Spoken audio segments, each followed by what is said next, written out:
দর্শক, আপনারা দেখতে পাচ্ছেন যে সোমেশ্বরী নদীতে চলে আসলাম। তো এখানে খুব মনোরম একটা পরিবেশ। যেমন একদিকে নদী বয়ে যাচ্ছে এবং নদীর পানি দেখেন একদম স্বচ্ছ পানি এবং খুব হালকা স্রোত আছে। স্রোতের মধ্যে একদম বালি কণাগুলো দেখা যাচ্ছে এবং আপনি এখানে আসলে উপভোগ করতে পারবেন যে একদিকে এই যে দেখানো আমি চেষ্টা করতেছি যে এই পাশটা আপনারা দেখতে পাচ্ছেন, এটা হলো বাংলাদেশ এবং মাঝখানে নদী, এবং যে ওই পাশটা আপনারা দেখতে পাচ্ছেন এটা হলো ইন্ডিয়া।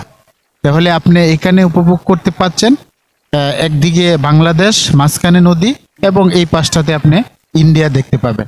এই যে আপনি দেখতে পাচ্ছেন যে পাহাড়টা আমি দেখানোর চেষ্টা করতেছি যতটুকু সম্ভব।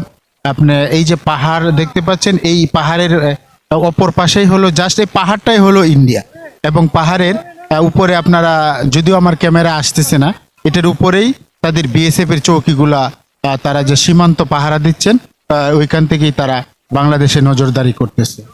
এবং নজরদারির কারণ হলো যেন বাংলাদেশে যেন কোনো চোরাচালান না ঢুকতে পারে, এবং ওই বাংলাদেশ থেকে যেন কোনো মাদক বা অন্য কোনো জিনিস এদিকে পাচার না হতে পারে। এই জন্য তারা বিএসএফরা সবসময় সতর্ক পাহারা রেখেছে। তাই আপনি চাইলে সপরিবারে এখানে ঘুরতে আসতে পারেন এবং আপনার ভালো লাগবে। ধন্যবাদ।